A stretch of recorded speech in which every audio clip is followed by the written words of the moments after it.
We're stepping right onto the field today to break down a truly electrifying matchup from May 8th, 2026. Picture this: American Family Field. Over 38,000 fans in the stands, Friday night lights. The New York Yankees rolling in at 26-13 to kick off a massive 9-game road trip, walking straight into a buzzsaw. The Milwaukee Brewers absolutely blanked New York 6-0, delivering their first shutout against the Yankees since 1992. The sheer energy in the stadium was just palpable from the very first pitch. Okay, let's dive into this, because the central storyline of this dramatic game rests on a totally fascinating velocity paradox. We had an explosive, basically unhittable force on the mound for the Brewers, contrasted by an offense that got the job done with, well, mere taps and grounders. It's a brilliant study in the two extremes of baseball physics. And to understand how Milwaukee utterly dominated New York, we really need to ask ourselves, how exactly does a blistering 103-mile-per-hour fastball contrast with an 87-mile-per-hour hit? Let's look at exactly who was throwing that absolute heat. 103.6 miles per hour. I mean, that is pure, unadulterated heat. Jacob Misiorowski wasn't just throwing fast, he was throwing historic, mind-bending fire out there. He actually reached 103 miles per hour on 10 different pitches throughout the night, maxing out at an absolutely staggering 103.6. Just try to imagine standing in the batter's box against that. It's a physical marvel that left the Yankees lineup completely frozen in place. And he didn't just throw hard, he put on a masterclass. 6 innings pitched, only 2 hits allowed, 12 strikeouts. Just bam, bam, bam, methodically carving up one of the best lineups in baseball. And here's why this matters so much.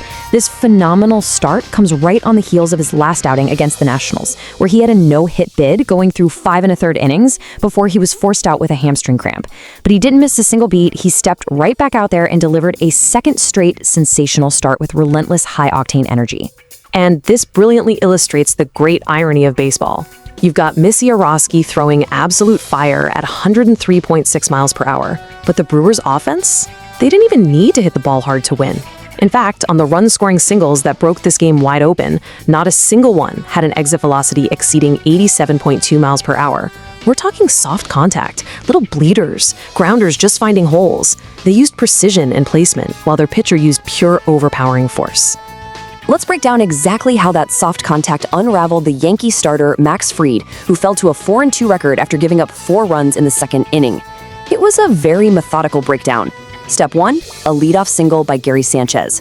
Then Step 2, Fried inexplicably loses the zone, throwing 8 straight balls to walk Andrew Vaughn and Luis Rengifo. And then comes Step 3, the soft contact barrage. Brendan Lockridge and Sal Frelick hit consecutive RBI singles. Joey Ortiz grounds into a force out to bring home Rengifo, followed by Jackson Chourio grounding a single straight up the middle to score Lockridge. Step by step, it was a total unraveling fueled by walks and well-placed grounders. On the flip side of the scorecard, it was a remarkably quiet, almost subdued night for the Yankees offense. Jose Caballero practically was the offense, getting 2 of New York's 3 total hits. And it was a tough night for the rookies, too. Spencer Jones made his Major League debut but ended up striking out twice and walking once. Kervin Jones made his Yankees debut, allowing 1 run over 2 innings. Plus Ben Rice, returning after missing 4 games with a bruised hand, went 0 for 4.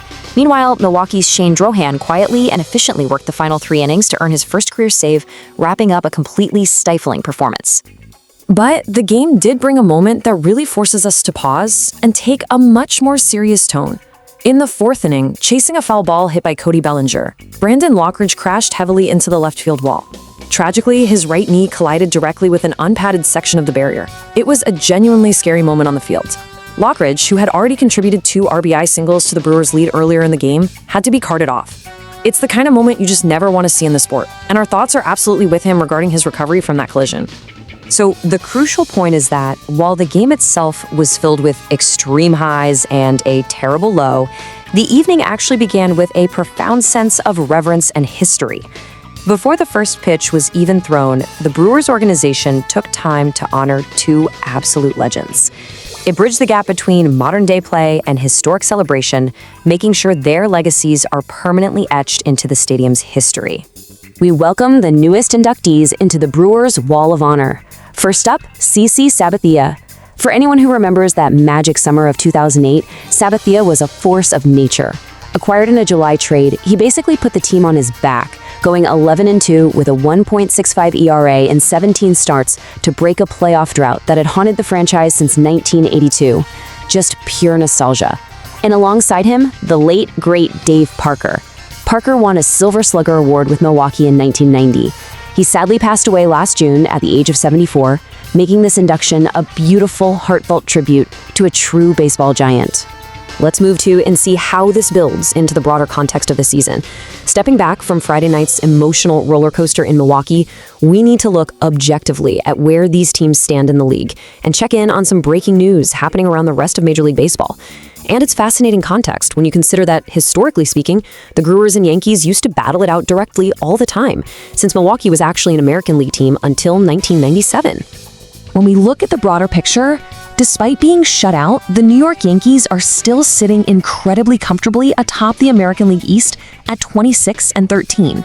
They are a formidable team, and one tough loss doesn't derail their season trajectory. Meanwhile, the Brewers' victory pushes them to 20-16. It's a really solid record, but they are still chasing the absolute juggernaut of the National League Central right now, the Chicago Cubs, who are sitting at a dominant 27-12. Speaking of those Cubs, they are absolutely rolling right now. They just beat the Texas Rangers 7-1, securing their second 10-game winning streak of this season. The energy in Chicago is electric, especially with Ian Happ extending his on-base streak to an incredible 29 games after hitting a first-inning RBI single that put the Cubs ahead to stay. In other league news today, Padres pitching prospect Humberto Cruz has pleaded guilty to a charge of receiving money to transport non-citizen immigrants within the United States. Which brings us to what's next. Saturday night promises an absolute blockbuster of a pitching duel.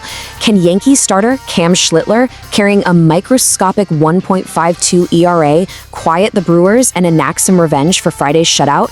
Or will Kyle Harrison, with his own stellar 2.12 ERA, keep Milwaukee's momentum rolling against this Bronx Bombers lineup? The stage is set, the numbers are phenomenal, and you will not want to miss a single pitch. Thanks for joining this explainer, and keep analyzing the game.